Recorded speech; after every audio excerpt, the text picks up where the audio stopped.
Most of us would love to have a neat, tidy, organized craft room, craft space, craft cart, etc. So today I want to share with you 15 or maybe a few more products from Amazon that help me to keep my craft space neat and tidy on the regular. Hi, I'm Jess from JessCrafts.com, and I'm here to help you make the most of your crafty supplies and time. So let's take a look. These are going to be just products that over the years I've acquired from Amazon or available on Amazon that I think have served me well. So most of these are things I've used for years or, at least a couple of months. Like, I enjoy them. I know they work. I feel like they work well for me, but I don't represent any of these companies. I am an Amazon associate, so I earn from qualifying purchases, but I just want to be clear that you need to, follow the manufacturer's instructions. I'm not making any guarantees about these products. I'm just sharing with you what I have experienced about them. So let's take a look. I find these reusable dishcloths to be quite helpful.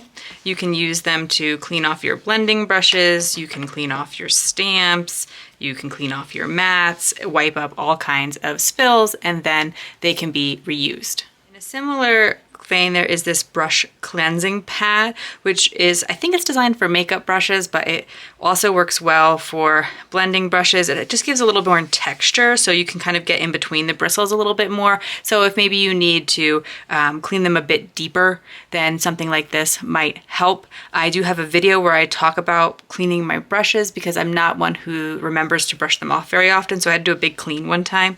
And these brushes are also from Amazon. They come in a rainbow of colors, so I'll add that as a bonus product for you. Sometimes you need a disposable wipe though, and so it can be helpful to have some baby wipes in your craft room. You can totally just keep them in their like packages where you just open the top and pull them out, but a container like this that has like a weight on top can be kind of nice because it makes it easier to pull one out with just one hand. You kind of open it up, so if your hand is messy or something like that. Also, it keeps them a little bit more damp because even if you were forget to close this, most of the wipe is covered, and so they don't dry out as quickly.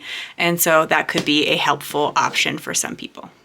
I store my mini inks in these tins from Ranger and Tim Holtz. They were originally designed for the distress inks, but they fit other 1-inch ink cubes. I have many of them storing all of my inks, and so I do find that to be quite helpful, but I did remove the top. Basically, the reason that I like these is because there is this insert that makes it easy to pull the inks out, put them back in, and then when I open and close my drawer, they don't really shift around because they're held in place. So it is something that, while it was a little bit pricier of a solution, I'm definitely the kind of person who uses just a lot of cardboard boxes and everything.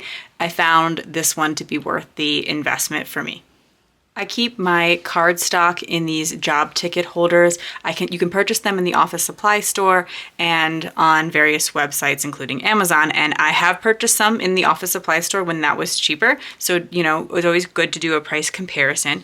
But I like them because not only can I store my full sheets of cardstock in them, I can then put the scraps right in them as well.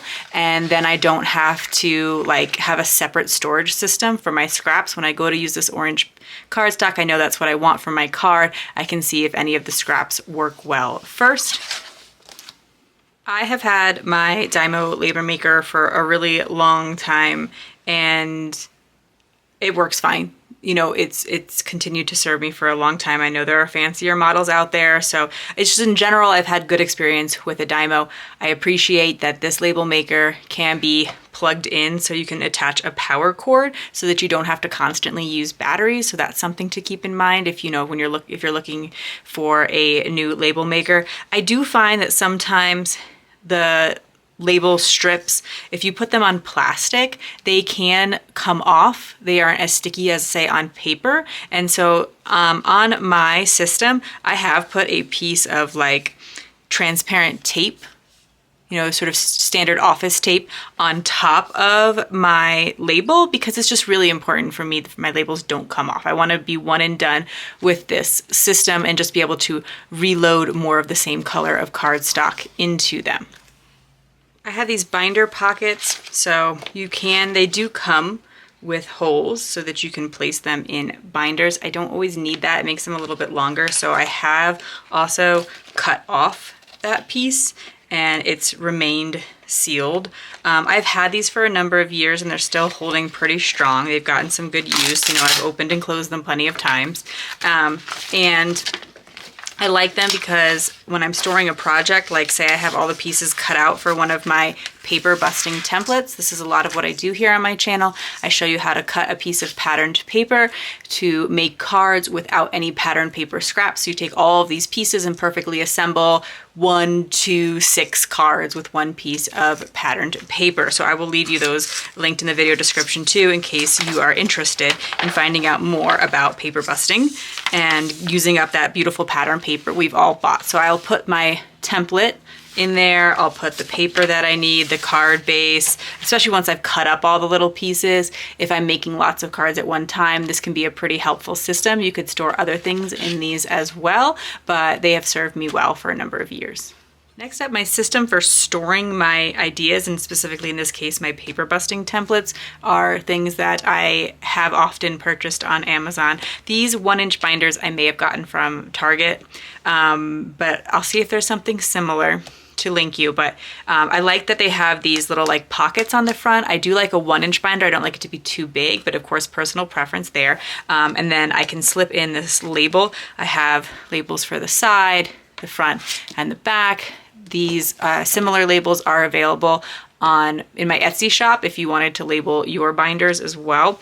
As you say, I do have them for my paper busting templates, but also for other craft items. And then I get these dividers from Amazon that I use to break up. So this is like 6x6 for A2, 6x6 for 5x7, 6x6 for slimline. So I'm taking 6x6 paper and turning it into cards. This whole binder is full of ideas for that. So if you are interested, go ahead, check out that link and, pick up some of these. They are available for free.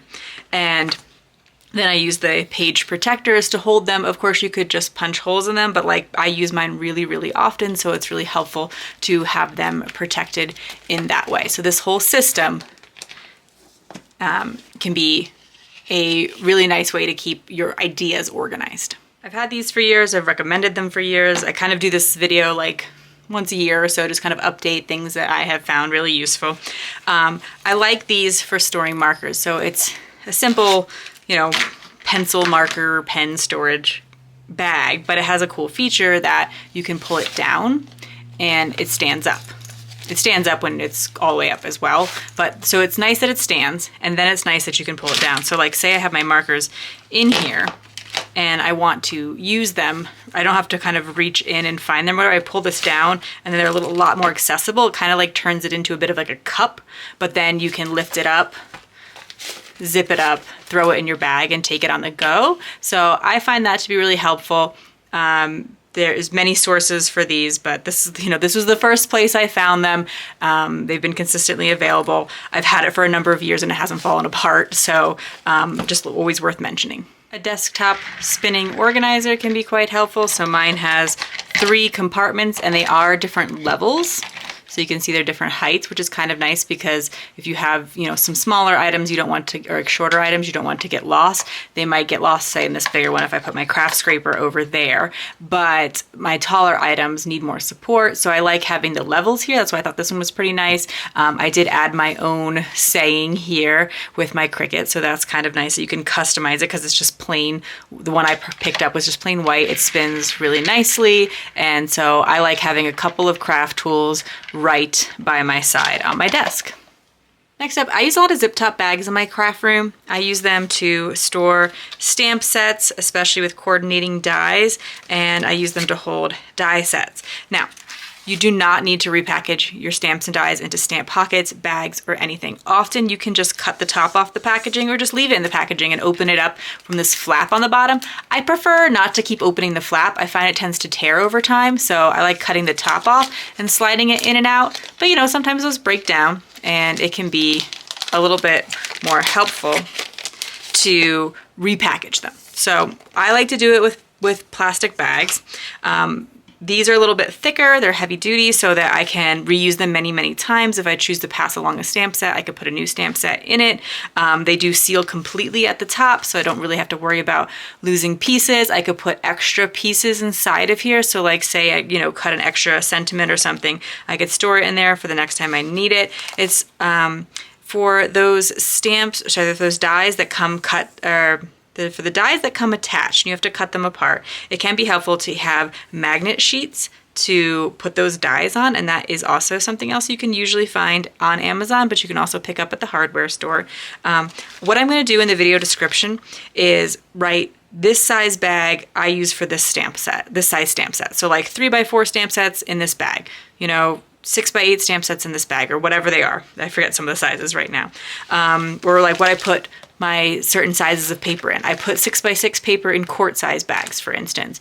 And those I usually just get at the grocery store because it's pretty like regular size. I store my 6x8 paper in bags. Like I said, once I'm done using a collection, I can reuse this bag. It's nice because in this case, I don't have any scraps, but if you did, then you could put the scraps right in there, just like I did with my cardstock storage. So I find this helpful, but like I said, it's not necessary. You can just keep your paper pads, you know, plain. You don't need them in bags at all. You can just cut the tops off of your die storage.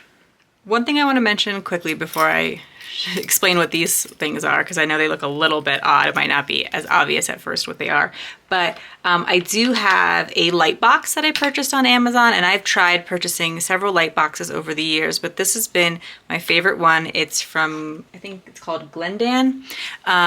So I can't really get it in the frame here, but I have had a lot of success with it after trying several others, and I would say that it keeps my craft room neat and tidy because I've set it up, and the way that it sets up, I could just, you know, turn on the light really easily, and I don't have to always like find a place. I used to always have to like try to clear some space by the window to then try to take a picture and hope the light was right and all of that. So this has really streamlined the process of taking photos. There's like a little hole in the top so you can put your phone above it and take your pictures, and I just use my iPhone for taking my pictures. So I'll link that in the video description if you're in the market for a light box, but I realize that's not, like, every crafter doesn't need a light box. Anyway, these things are mini casters, so you can attach them to the bottom of something and make it easier to roll around.